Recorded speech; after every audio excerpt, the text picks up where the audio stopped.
Bernard Wright s'était toujours vanté d'être un voisin calme et agréable, un professionnel assidu qui avait acquis tout ce qu'il possédait grâce à sa détermination et à son dévouement. Il appréciait la tranquillité et l'intimité de son foyer. Son allée, en particulier, était un espace sacré réservé à ses voitures, et non à l'abus d'autrui. Ce sens de l'ordre avait été perturbé lorsque Karen, sa voisine, avait commencé à garer sa voiture dans son allée sans autorisation. Au début, Bernard avait pensé qu'il s'agissait d'une erreur, peut-être d'un accident.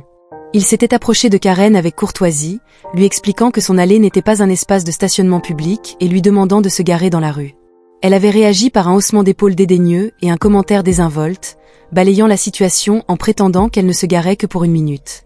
Bernard avait voulu faire preuve de patience cette fois-ci, mais cela était devenu une routine quotidienne. La voiture de Karen bloquait régulièrement son accès, et chaque fois, il devait lui demander de la déplacer à nouveau. La patience de Bernard s'était progressivement érodée au fil des semaines. À chaque confrontation, Karen répondait par des insultes, souvent accompagnées de remarques racistes. Quel était le problème ? Tu n'aimes pas les gens qui se garaient dans ton allée, tu pensais que je devrais rester à ma place, se moquait-elle. Ces mots le blessaient profondément. Le racisme désinvolte de Karen était évident dans chacune de ses paroles. Ce n'était pas seulement qu'elle occupait son espace, mais elle s'acharnait à lui manquer de respect, à lui faire ignorer ses limites. Chaque interaction avec elle était un rappel douloureux de la manière dont des personnes comme Bernard étaient souvent traitées. Bernard avait espéré qu'en restant poli et calme, elle finirait par comprendre les limites qu'elle franchissait, mais à chaque rencontre, Karen devenait plus audacieuse. Elle se garait sans hésitation, et lorsqu'il la confrontait, les insultes fusaient. Elle faisait clairement comprendre qu'elle se sentait en droit d'utiliser sa propriété, et rien de ce que Bernard disait ne semblait modifier son comportement. Il ressentait son défi chaque fois qu'elle se tenait là, indifférente et sans excuse. Il commençait à redouter l'inévitable confrontation quotidienne, sachant qu'il devrait encore une fois lui demander poliment de déplacer sa voiture, seulement pour être accueilli par davantage d'hostilité. Sa maison, son sanctuaire, n'était plus un lieu de paix. Elle se transformait en un champ de bataille quotidien, et il semblait que les mots n'étaient plus suffisants. Bernard n'avait jamais été du genre à aggraver les situations inutilement, mais une frustration croissante l'envahissait.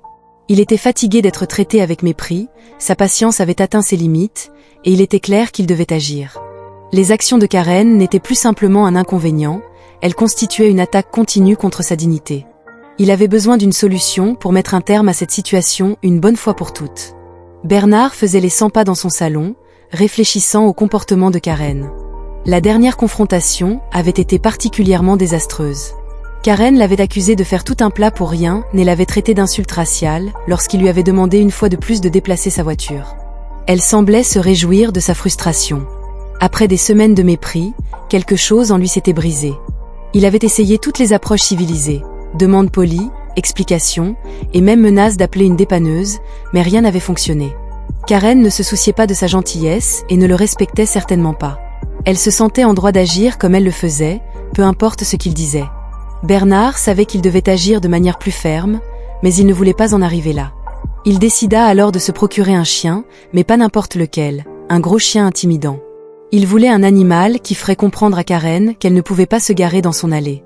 Il commença à chercher dans les refuges pour animaux à la recherche du bon chien. Il ne voulait pas d'un petit animal inoffensif qui serait ignoré par Karen. Il voulait quelque chose de puissant, un chien qui enverrait un message fort. Après un certain temps, il trouva le partenaire idéal, un énorme Rottweiler, une race réputée pour son instinct protecteur et sa présence intimidante. Le chien était au refuge local et avait la réputation d'être farouchement loyal et protecteur. La décision fut prise. Bernard se rendit au refuge et paya les frais d'adoption. Il ramena chez lui son nouveau compagnon qu'il nomma Titan. Un nom approprié pour un chien de cette taille et de ce tempérament. Titan était tout ce que Bernard espérait, fort, loyal et protecteur. Au cours des jours suivants, Bernard travailla à créer un lien avec Titan et commença à le former. Il n'avait pas l'intention d'utiliser le chien pour la violence, mais il savait que la simple présence de Titan pourrait communiquer le sérieux de sa demande. Karen serait contrainte de respecter ses limites ou d'en subir les conséquences. Bernard savait que ce n'était pas une solution parfaite, mais cela semblait être le seul moyen de faire comprendre à Karen qu'elle ne pouvait plus se garer dans son allée. En passant du temps avec Titan, Bernard se sentait de plus en plus confiant quant à l'efficacité de cette approche. Il avait pris les choses en main d'une manière affirmée mais non violente, espérant ainsi mettre un terme au mépris de Karen pour sa propriété et sa dignité. La décision de Bernard d'accueillir un Rottweiler chez lui n'était que la première étape de son plan. Il savait que pour que Titan soit efficace, le chien aurait besoin d'une formation adéquate, non seulement pour l'obéissance, mais aussi pour garder la propriété sans devenir agressif. Bernard était déterminé. Le rôle de Titan serait d'intimider et de dissuader sans attaquer. Il souhaitait utiliser la présence du chien comme un outil psychologique pour faire reconsidérer à Karen son manque flagrant de respect pour ses limites. Il commença par des ordres de base, assis, reste, viens, mais le véritable défi était de faire comprendre à Titan ce qui était en jeu. Bernard se concentra sur l'apprentissage de Titan pour patrouiller le périmètre de l'allée et réagir à tout mouvement à proximité. Il promenait le chien autour de la propriété, s'assurant que Titan connaissait l'espace qu'il devait protéger. En même temps, il renforçait l'idée que Titan ne devait jamais être provoqué à agir de manière agressive, mais devait rester alerte et affirmé. Titan comprit rapidement la routine. Chaque fois qu'une voiture s'approchait de l'allée, Titan s'arrêtait, relevait la tête et prenait une position défensive, ses muscles se tendant, ses oreilles dressées, fixant le véhicule. Bernard savait que le chien comprenait. L'objectif n'était pas de se battre, mais de créer une présence indéniable qui ferait que quiconque se sentirait indésirable. Lorsque Karen passait, elle voyait Titan au garde d'à-vous, et cela envoyait un message fort. Bernard ne voulait pas que Titan soit une source de peur, mais il savait aussi que pour protéger sa propriété et sa dignité, il devait s'assurer que quiconque tenterait de se garer dans son allée aurait des doutes. Le rôle de Titan n'était pas d'attaquer, mais de créer une situation où quiconque hésiterait avant de défier les limites de Bernard. Le chien était naturellement protecteur et loyal, et c'était exactement ce dont Bernard avait besoin. Il devait entraîner Titan à garder son calme tout en restant ferme lorsque cela était nécessaire. Pendant plusieurs semaines, Bernard travailla avec Titan, veillant à ce que le chien apprenne à garder le contrôle et à ne pas se laisser distraire par de petites provocations.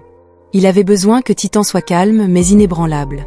Le processus de formation nécessita du temps, de la patience et de la cohérence, mais rapidement, Bernard se sentit confiant dans sa capacité à gérer le mépris continu de Karen. Lorsque Karen revint pour garer sa voiture, il savait que Titan serait prêt. Il ne s'agissait pas de rendre le chien violent, mais d'utiliser sa taille et sa nature protectrice pour intimider Karen, lui montrant que la propriété de Bernard ne devait plus être manquée de respect. Le jour où Karen tenta à nouveau de se garer dans l'allée de Bernard, elle n'avait aucune idée de ce qui l'attendait. Il était tôt le matin, et le soleil commençait à peine à se lever lorsque Karen arriva chez Bernard comme d'habitude. Elle ne prit même pas la peine de vérifier si l'allée était occupée, conduisant directement vers elle, sa voiture avançant lentement vers le bout de l'allée où elle s'était garée tant de fois auparavant. Mais cette fois, alors qu'elle tournait au coin de la rue, elle fut accueillie par une vue qui la fit freiner brusquement. Debout au bout de l'allée, bloquant son chemin, se tenait Titan. Sa silhouette massive semblait remplir l'espace, et ses yeux sombres se fixèrent sur les siens. Son corps était tendu, ses oreilles dressées, et sa posture était rigide. Titan ne bougeait pas, se tenant là, la défiant silencieusement de continuer. Son aboiement résonna dans tout le quartier, profond et guttural, vibrant dans l'air avec une telle force qu'elle avait l'impression qu'il pouvait faire trembler le sol sous elle. La main de Karen trembla sur le volant, et pendant un moment, elle ne sut pas quoi faire. Le chien ne s'avançait pas, ne chargeait pas vers elle et ne montrait aucun signe d'agressivité, mais il y avait quelque chose d'indéniablement intimidant chez lui. Sa présence, la taille de Titan et la férocité de sa posture montraient clairement que Bernard l'avait entraîné à protéger l'allée et qu'il ne laisserait personne passer sans raison. Les yeux de Karen s'écarquillèrent de choc. Elle n'avait jamais vu un chien aussi grand de près, et certainement pas un qui semblait si indifférent à sa présence. Elle pouvait sentir son pouce accélérer alors que son esprit s'emballait, ne sachant pas comment gérer la situation. Karen baissa sa vitre et cria à Bernard, qui observait depuis son porche, « Qu'est-ce que tu crois que tu fais ?» Bernard, elle hurla, « C'est du harcèlement. Ce chien va m'attaquer, tu ne peux pas m'empêcher de me garer ici. » Bernard resta calme, appuyé contre le cadre de la porte, les bras croisés. Il s'attendait à cette réaction. « Karen, je t'ai gentiment demandé d'arrêter de te garer dans mon allée, c'est ma propriété et je ne le tolérerai plus. » Karen était livide, sa colère explosa et son visage se tordit en une grimace. « Tu penses que tu peux juste lâcher ton chien sur moi ?» cracha-t-elle, sa voix pleine de venin. « J'appelle la police, c'est illégal. » L'ignorant, Karen chercha son téléphone et composa le 911, sa voix frénétique. « Il y a un énorme chien qui me bloque le chemin et le propriétaire me menace. » Elle cria dans le téléphone. « Il essaie de m'intimider avec cette bête. » Bernard regarda sans émotion. Titan ne bougea pas, toujours debout au bout de l'allée, ses yeux ne quittant jamais la voiture de Karen. Le chien n'était pas agressif, mais il y avait quelque chose dans son immobilité qui irritait Karen. Désespérée, elle tentait de susciter un sentiment de danger là où il n'y en avait pas. Elle cria au téléphone à propos de la menace, affirmant que le chien était agressif, mais il était clair pour Bernard et pour tous ceux qui les entouraient que Titan n'avait pas bougé d'un pouce. Au-delà de la garde, lorsque la police est arrivée, ils ont écouté les accusations frénétiques de Karen. Elle répétait inlassablement la même histoire sur la manière dont le chien la menaçait. Cependant, en examinant la situation de plus près, les officiers ont découvert la vérité. Titan était resté calme et serein, se tenant simplement au bout de l'allée pour protéger la propriété. Karen n'avait fourni aucune preuve d'un acte répréhensible de la part de Bernard, et les officiers ont rapidement compris que ces allégations étaient infondées. La police a rapidement inversé la situation. « Madame, il semble que vous portiez de fausses accusations. » « Il n'y a aucun signe de menace ici », a déclaré un officier. « En fait, nous allons vous retrouver pour avoir gaspillé les ressources de la police. » Le visage de Karen a changé, et sa colère s'est tournée de Bernard vers les officiers. Les choses ne se déroulaient pas du tout comme elle l'avait prévu. Mais la rencontre n'était pas encore terminée. Furieuse que son plan pour nuire à Bernard se soit retourné contre elle, le tempérament de Karen a explosé. Elle s'est mise à crier, insultant Bernard de tous les noms possibles. Alors que les officiers continuaient à expliquer l'amende, la frustration de Karen n'a fait que croître. Elle a craqué, criant sur la police et tentant de s'en prendre physiquement à eux. À ce moment-là, les officiers n'ont eu d'autre choix que de l'arrêter pour ses accès de colère. Elle avait franchi la ligne entre faire une scène et devenir un danger pour les autres, et maintenant elle allait faire face aux conséquences. Bernard, qui observait la scène, a ressenti une satisfaction tranquille. Son plan avait fonctionné. Karen avait été remise à sa place, et il n'avait pas eu à lever le petit doigt. Titan avait agi exactement comme il avait été formé, protéger son espace. Désormais, le comportement de Karen n'était plus seulement une nuisance, mais quelque chose dont elle serait tenue responsable. Lorsque la voiture de police est entrée dans le quartier, le sentiment de victoire de Karen a rapidement commencé à s'estomper. Elle était convaincue que les officiers prendraient son parti, qu'ils la verraient comme la victime du chien menaçant de Bernard. Mais lorsque les officiers se sont approchés et ont observé la situation par eux-mêmes, la réalité est devenue évidente. Le chien Titan ne l'avait pas menacé. Il était resté calme et stable, sans aucune intention de nuire. C'était un moment où Karen n'a pas réalisé que cela se retournerait contre elle. Elle s'attendait à ce que les officiers sympathisent avec son récit fabriqué, mais ils ont vu au-delà de cela. Les policiers connaissaient Bernard depuis des années. Ils savaient qu'il était un voisin calme et respectueux, qui n'avait jamais causé de problème.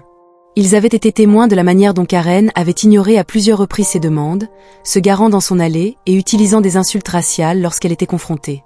Les officiers avaient déjà entendu des plaintes d'autres voisins, mais cet incident avait été la goutte d'eau qui avait fait déborder le vase. Ils n'allaient pas laisser passer les fausses allégations de Karen. Alors qu'un des officiers s'est avancé pour lui parler, la défense de Karen s'est effondrée. « Madame, nous avons examiné la situation et votre affirmation ne tient pas », a déclaré l'officier d'une voix ferme mais calme. « Il n'y a aucun signe d'attaque et vos accusations sont fausses. » Le visage de Karen est devenu cramoisi de rage. Elle a ouvert la bouche pour protester, mais l'officier a poursuivi. « Vous devez comprendre que porter de fausses accusations est une infraction grave. L'abus du système 911 peut entraîner des conséquences juridiques. » L'esprit de Karen s'est emballé. Elle avait supposé que son appel dramatique au 911 amènerait les policiers à prendre son parti, mais au lieu de cela, ils avaient compris son jeu. Sa voix tremblait alors qu'elle tentait de faire valoir que le chien allait l'attaquer. « Je jure que c'était terrifiant », a-t-elle bégayé, ses mots se chevauchant dans une tentative désespérée de maintenir sa version des faits. Mais l'officier est resté calme, indifférent à son explosion. Il a simplement répété que le chien n'était pas une menace. « Vous gaspillez des ressources policières précieuses. » Il a sorti un carnet de contraventions et a rédigé une amende pour avoir passé un appel injustifié au 911. Le choc de Karen s'est intensifié lorsque l'officier lui a remis l'amende. Elle ne pouvait pas croire ce qui se passait dans son esprit. Elle s'attendait à ce que Bernard soit réprimandé, pas elle-même. Ses mains tremblaient alors qu'elle tenait l'amende. Sa frustration augmentait à chaque seconde qui passait. Elle avait voulu faire souffrir Bernard, mais maintenant c'était elle qui était punie pour ses mensonges. Son humiliation n'avait été qu'une arme, mais elle n'était pas prête à l'accepter. Alors que les officiers se tournaient pour partir, Karen a essayé de reprendre le contrôle. Elle espérait que la police la verrait comme une victime, mais au lieu de cela, il s'était rangé du côté de Bernard, la personne qu'elle méprisait. Son esprit commençait à tourner en rond. Sa fierté s'est brisée lorsqu'elle a réalisé que son plan s'était retourné contre elle. Cela l'a frappée comme un train de marchandises. Elle n'avait plus le contrôle de la situation. Maintenant, c'était elle qui devait rendre des comptes pour ses actes. Les officiers, ayant fait leur devoir, se sont éloignés, laissant Karen debout là, l'amande à la main. Son échec était brutal, mais elle n'était pas prête à reculer. Alors que les officiers commençaient à partir, la colère de Karen a atteint un point d'ébullition. Son esprit était embrumé de rage et elle n'allait pas laisser passer l'humiliation. Elle se sentait trahie, acculée et complètement vaincue. Elle ne pouvait pas croire comment les choses avaient dégénéré. L'idée de perdre face à Bernard, un homme qu'elle avait essayé d'intimider pendant des semaines, était quelque chose qu'elle ne pouvait pas accepter. Elle avait dépensé tant d'énergie à essayer de le faire se sentir petit, et maintenant, à ses yeux, il avait en quelque sorte renversé la situation. La rage qui couvait sous la surface a finalement éclaté. « C'est tellement injuste », a-t-elle crié, sa voix stridente et pleine d'incrédulité. « Vous ne pouvez pas le laisser faire ça. Vous ne pouvez pas laisser ce chien s'en tirer en me terrorisant. » Les officiers se sont retournés, leur visage impassible alors qu'ils observaient l'effondrement de Karen. Elle n'était plus seulement en colère, elle paniquait, se sentant hors de contrôle devant le quartier. « Je vais te dénoncer pour ça », a-t-elle craché, ses yeux fous de fureur. « Je vais dire à tout le monde comment tu l'as laissé s'en tirer. » Sa diatribe devenait de plus en plus frénétique, son esprit se démêlant sans aucun sens de la logique. Elle a pris une décision imprudente. Elle a repoussé l'un des officiers qui tentait d'échapper à la situation en chargeant vers la maison de Bernard. Son comportement était erratique et sa colère la consumait. Elle ne se souciait plus des conséquences, elle voulait juste se déchaîner pour blesser quelqu'un, quiconque se trouvait sur son chemin. L'officier qu'elle avait poussé a calmement tendu la main et l'a attrapée par le bras, la retenant avant qu'elle ne puisse aller loin. Sa prise était ferme mais professionnelle, et il l'a guidée vers le trottoir. « Madame, arrêtez de résister », a-t-il dit d'une voix basse mais autoritaire. « Vous ne faites qu'empirer les choses. » Mais Karen ne l'a pas entendu, elle était trop loin dans sa fureur. Ses bras s'agitaient alors qu'elle essayait de se libérer de l'emprise de l'officier. Ses mouvements erratiques et non coordonnés, « Lâche-moi », a-t-elle crié, sa voix s'intensifiant en un cri presque primitif. Elle était au-delà de la raison. Son comportement n'était plus seulement une crise de colère, il s'était transformé en une dépression totale. Les officiers ont essayé de la calmer, mais la colère de Karen et son sentiment de droit avaient complètement pris le pas sur toute capacité de raisonnement. Elle a commencé à lancer des coups de poing, ses mains se déchaînant alors qu'elle tentait de frapper l'officier qui la retenait. La situation se détériorait rapidement, et d'autres officiers sont intervenus pour aider. En quelques instants, Karen a été maîtrisée. L'officier qui avait géré sa résistance initiale a appelé du renfort par radio, et il n'a pas fallu longtemps avant que Karen se retrouve menottée. Mais le pire était à venir. Alors que les officiers lisaient ses droits, les cris de Karen sont devenus plus forts et ses mots encore plus venimeux. Elle a commencé à lancer des insultes raciales visant les officiers et à maudire Bernard. « C'est à cause de ça », a-t-elle hurlé d'une voix pleine de haine. « Vous êtes tous de son côté parce que vous êtes tous les mêmes. » Ces accès de colère étaient si extrêmes que même les officiers étaient déconcertés. Ils avaient déjà vu des confrontations auparavant, mais la descente de Karen dans la folie était quelque chose qu'ils n'avaient pas anticipé. Son état mental semblait se détériorer de seconde en seconde, et à chaque instant, son comportement devenait plus erratique. Elle était en train de démêler complètement sa dépression. Une fin triste, mais appropriée à sa croisade contre Bernard. Alors que les officiers emmenaient Karen, ses cris et ses diatribes résonnaient dans la rue. Les voisins jetaient un œil par leurs fenêtres, regardant avec incrédulité. Alors que l'effondrement public de Karen se déroulait, la femme qui avait été la source de tant de tensions dans le quartier était maintenant celle qui était arrêtée pour trouble à l'ordre public et résistance à l'arrestation.